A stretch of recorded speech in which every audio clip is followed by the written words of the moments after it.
Some women will do anything to keep a man, even if it kills him. Mama Ifeanyi's fan slipped from her fingers. She turned sharply to Chisom, her heartbeat quickening. "What are you saying?" Chisom leaned in, her voice barely above a whisper. "Mama, I have seen things. Things that are not normal. Elizabeth's kitchen is not just a place for cooking. It is a place of secrets. And I fear for your son, Obinna." The evening air in Umueke grew thick with tension.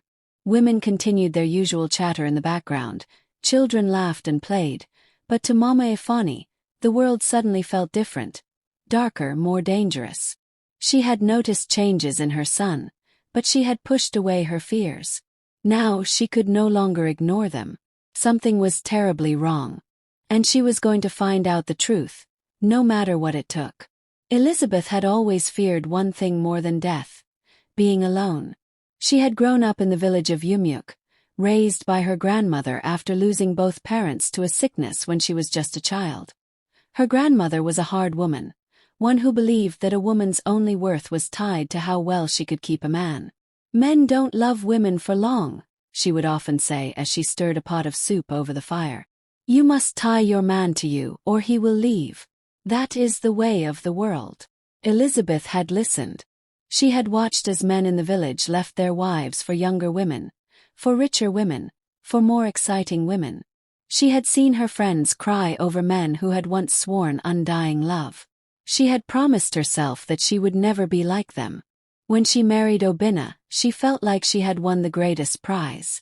Obinna was everything a woman could want: tall, strong, ambitious, and loving. He was respected in the village, always the one to solve disputes at gatherings, always the one people turned to for help. And most importantly, he had chosen her. At first, their marriage had been beautiful. Obinna treated her with kindness, called her his queen, and showered her with small gifts when he returned from the city. But then things started to change. The last time Mama Ifeanyi had seen her son truly happy was nearly 2 years ago. Back then, Obinna had been a man full of life. His laughter loud and carefree, his shoulders broad with strength. He had walked with purpose, a man who knew who he was and where he was going. Now he was a shadow of himself. His once dark skin had paled, his muscles had softened, and the light in his eyes had dimmed. He was always tired, always complaining of strange dreams that left him breathless in the middle of the night. But despite his failing health, he had never stopped praising Elizabeth. "Her food gives me strength, Mama," he always said with a weak smile. "No matter how tired I feel after eating her meals, I feel at peace." Mama Ifeanyi had tried to believe him. She had tried to convince herself that his condition was nothing but stress from work, that he would regain his strength in time. But deep down something had never felt right. And now, Chisom's words had planted a seed of doubt so strong it could no longer be ignored. "I need to see this for myself," she muttered under her breath. That night, Mama Ifeanyi stayed awake long after everyone else had gone to bed. She listened as the house grew silent, as the crickets outside took over the night's melody. Then, she crept out of her room and made her way toward the kitchen. She had watched Elizabeth closely these past few days, noting how the young woman always waited until Obinna was in bed before preparing his special meals. Mama Ifeanyi positioned herself where she could see through the small crack in the wooden kitchen door. Inside, Elizabeth moved carefully, her hand steady as she reached for a small clay gourd hidden behind a row of spices. Mama Ifeanyi's breath caught in her throat. She watched as Elizabeth uncorked the gourd, tipped it slightly, and let a few drops of thick, dark red liquid slip into the steaming pot of soup. Her hands trembled. "So it's true," she whispered, feeling a wave of nausea. She had hoped desperately that Chisom had been wrong. But now there was no doubt. Her son was being poisoned, not with a knife or poison leaf, but with something far more sinister: dark magic. And she had to stop it before it was too late. Mama Ifeanyi felt her chest tighten as she stepped away from the kitchen door, her mind racing. The sight of Elizabeth carefully measuring the drops of whatever was inside that clay gourd sent shivers through her spine. She turned and retreated silently, making her way back to her room, but there was no sleep for her that night. Every time she closed her eyes, she saw Obinna's weak, tired face, the way his shoulders sagged more each day, how his once powerful frame had withered. Her son was dying, and the person feeding him was the woman who was supposed to love and care for him. Morning came with its usual sounds, the call of the town crier in the distance, women drawing water from the well, the chatter of market women preparing for the day's trade. But for Mama Ifeanyi, everything felt different.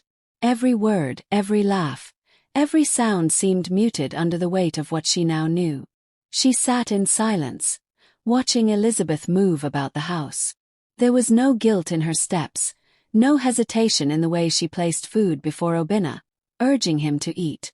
Obinna smiled at her, his face filled with blind adoration. "Elizabeth, your food is like medicine to my soul." Mama Ifeanyi's stomach churned. He had no idea. She clenched her fists beneath the table. She had to act carefully. If she confronted Elizabeth now, there was no telling how she would react. A woman who could use such dark methods to bind a man was capable of anything. After breakfast, she made her way to Chisom's home. "We need to do something," she said, barely waiting for Chisom to finish tying her wrapper. "I thought you might say that," Chisom replied, her expression grim. "What did you see?" Mama Ifeanyi hesitated, as though saying the words would make them more real. "She has something in a clay gourd. A dark liquid. I saw her pour it into his food last night." Chisom's face darkened. "I was afraid of this. Mama, there is only one man who can tell us exactly what she is using." Mama Ifeanyi already knew who she meant. Ikenna, the herbalist. She had never set foot near his shrine. Most people in Umueke knew better than to deal with him, for while there were many herbalists who treated ailments with roots and leaves, Ikenna's work was different. His was the kind of medicine that whispered to spirits, that granted wishes with unseen prices. Yet she had no choice. The two women left early the next morning, taking the narrow forest path that led to Ikenna's shrine. The air was thick with the scent of damp earth and rotting leaves. Birds chirped in the distance, but there was an eerie silence beneath the trees, as though the forest itself knew where they were going. When they arrived, a heavy mist clung to the small clearing where the shrine stood. Animal skulls hung from wooden stakes, charms dangled from tree branches, swaying slightly in the breeze. A deep voice greeted them from the shadows.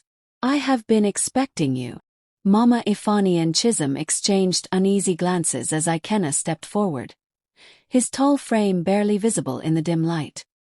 His eyes gleamed with something unreadable. "You seek answers," he said. "You wish to know what Elizabeth has done to your son." Mama Ifeanyi swallowed hard. "Tell me the truth, herbalist." Ikenna chuckled, the sound sending chills down her spine. He reached behind him, pulling out a small clay gourd, identical to the one Elizabeth had. "There are women," he said, tilting the gourd slightly, letting a thick red liquid swirl inside, "who come to me, desperate to keep their husbands. Desperate for love that has already died." Mama Ifeanyi gritted her teeth. "They bind their men to them using this," Ikenna continued, watching her closely. "Menstrual blood. When mixed into food and eaten, it ties a man's soul to the woman who serves it. His love, his success, his strength, all become hers." Chisom inhaled sharply. "But it has a price," Ikenna added, his lips curling into a knowing smile. "What is taken must always be paid for." Slowly the man withers. He loses his spirit, his will, his life force. He becomes nothing more than a shell. And by the time the woman realizes the cost, it is too late. Mama Ifeanyi's knees weakened. This was what had been happening to Obinna. Ikenna studied her, as though waiting for her to beg for a way to undo it. But she would never beg a man like him.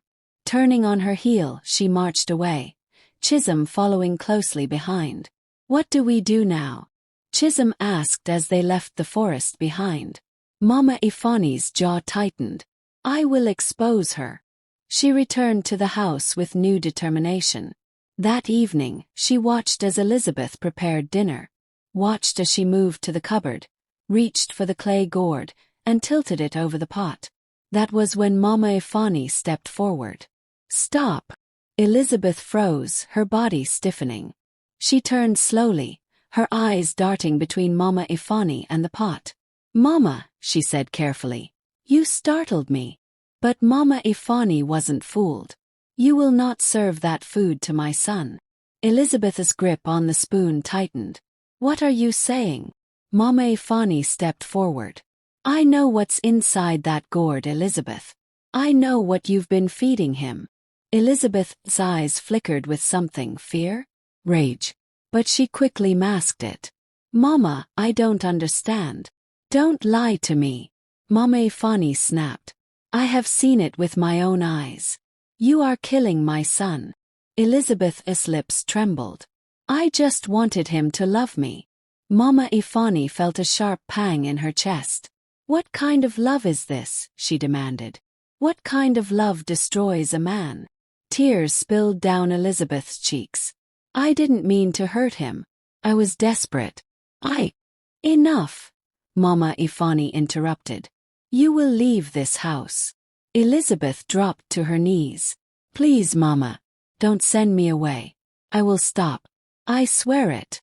But Mama Ifeanyi was unmoved. "You had your chance. It is too late." By morning the entire village knew. The whispers spread like wildfire. The market women gossiped in hushed tones. Men shook their heads in disgust. Children pointed at Elizabeth as she walked past. By the time Obinna returned home, he had already heard the rumors. He sat in silence as his mother told him everything. Elizabeth knelt before him, tears streaking her face. "Obinna, I love you. I only did this because I love you." Obinna looked at her for a long time. Then, in a voice hollow with sorrow, he said, "You didn't love me. You owned me." That night Obinna collapsed. His body, already weakened by the charm's hold, could take no more. By morning he was dead. Elizabeth's scream tore through the village. And then she too clutched her chest. Her breath came in short, ragged gasps. A dark force gripped her, dragging her into nothingness. The charm had taken its price. By nightfall, both were buried side by side. The village elders gathered at the shrine, burning the clay gourd in a fire of cleansing herbs. And in Umueke, the story of Elizabeth and Obinna became a lesson whispered to every young woman. Never force love. It will only destroy you.